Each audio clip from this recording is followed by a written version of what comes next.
I'm going to read you a text message here of our next guest I sent on Monday. Do you think we are going to win? Newt Gingrich replies, yes. Joining us now is Speaker Gingrich. Mr. Speaker, what a time to be alive. You saw this thing coming. Can you please frame this in historical proportions for our audience?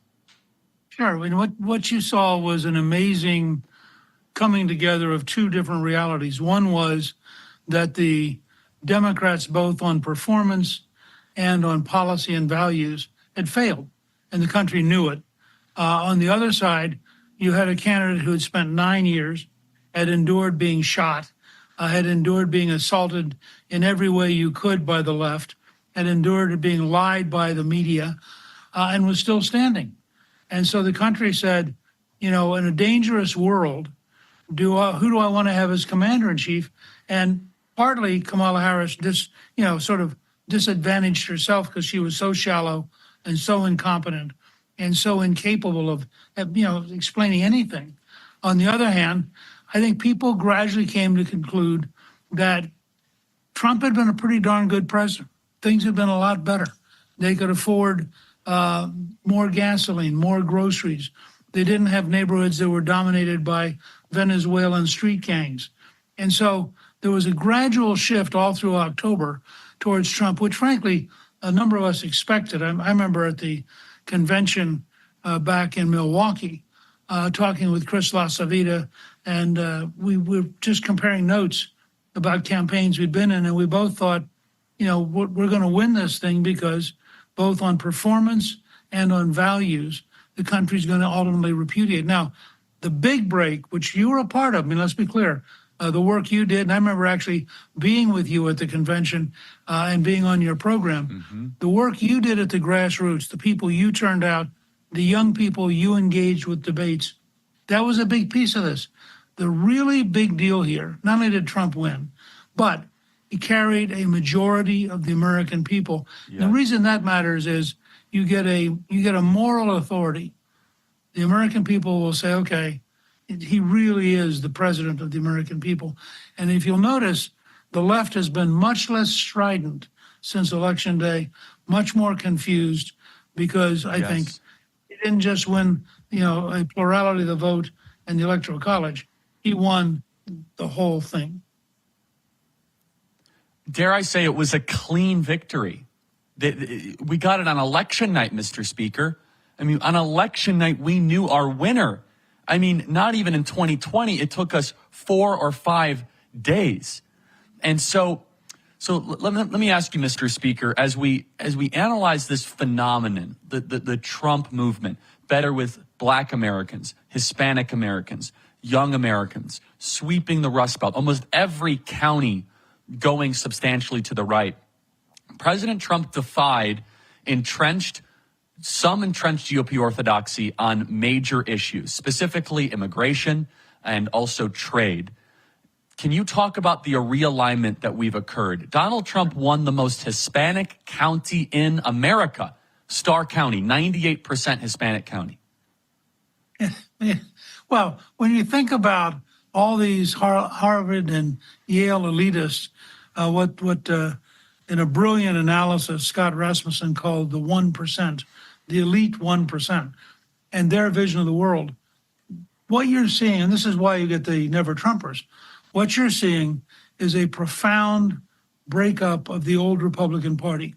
The people who were really establishment, but also Republican, are totally repudiated by the rise of a genuinely populist, conservative Republican Party. And that's why you see some of the bitter anger, the Liz Cheney types, because their world is going, it's dying. You have, the really hard left in the Democratic Party, and you have a new emerging populist party. Now, this really goes all the way back to Goldwater, goes back to Reagan's amazing speech in 1968, The Time for Choosing, or 64 rather, which you can get on YouTube. And if you've never seen it, it's worth it. Then the rise of Reagan, then we came along with the contract, then the Tea Party movement picked it up. And Trump came to personify and again, this is a billionaire. This is not some, local guy in a blue collar outfit. This is a genuine billionaire, but whose instinct is to take on the establishment. And as a result, everyday working Americans rallied to him because, candidly, they'd all been ripped off by the establishment. The establishment sold them out to build factories in China and Mexico. The establishment sold them out with radical values. The establishment sold them out by allowing the border to be open and Venezuelan and El Salvador gangs to be committing crimes, some of which are horrible. A 5-year-old raped in Long Island, for example. I mean, these things aren't made up. These aren't scare stories. These are news. That's right. These are real things. So what happened is people who have common sense looked around and said, that ain't working. That's not a future I want for my family. And Donald Trump was there. And then I think in a way that nobody on the left could understand. I kept saying this for 3 years. When you have the champion of a movement, they're not a candidate. Candidates are different animals. Kamala was a candidate. She had no movement. Donald Trump, when your champion is attacked, you move towards them. You want to protect them. You want to prop them up. So if it's a candidate, you might go, gee, I'm not sure.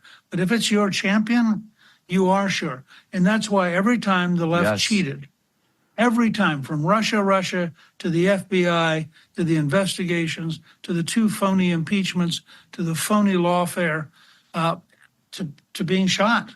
I mean, every time his support grew as people said, wait a second, if they fear him that much, maybe he's my guy. Mr. Speaker, can you talk about how Donald Trump gave people something to vote for?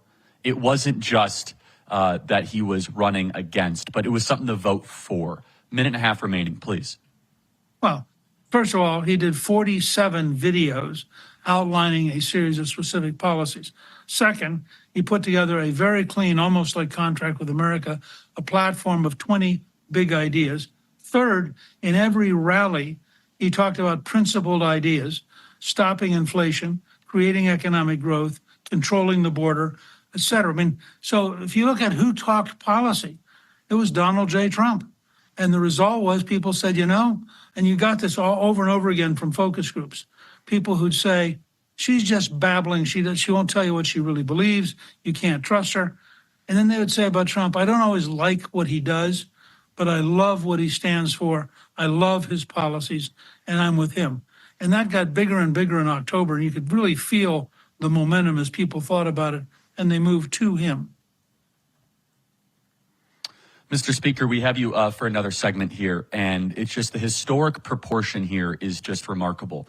Blacks, Hispanics, young voters across the board. And Mr. Speaker, at the RNC convention, I remember we turned to each other and we almost got teary-eyed because that was 3 days after President Trump got shot.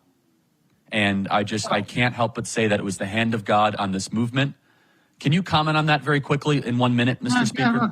Look, I felt very strongly. I was there that Saturday and went over and did Fox, and I was on with Sean. And I said, I think this is providential. I mean, if he had not moved his head, turning, away from looking at that board back, if he had not moved his head at exactly that second, the bullet would have entered his brain and killed him. Now, that's providential. And I think he feels that way, much like Reagan. Remember, both Reagan and Pope John Paul II had been shot. And when they got together for the first time, they compared their thoughts about being shot and God sparing them. And they decided that God had spared them to defeat the Soviet Empire. I think that Trump was deeply affected by being shot. I think he believes that God gave him a purpose, which was to save America. And I think he's a better man for how he has responded to that experience.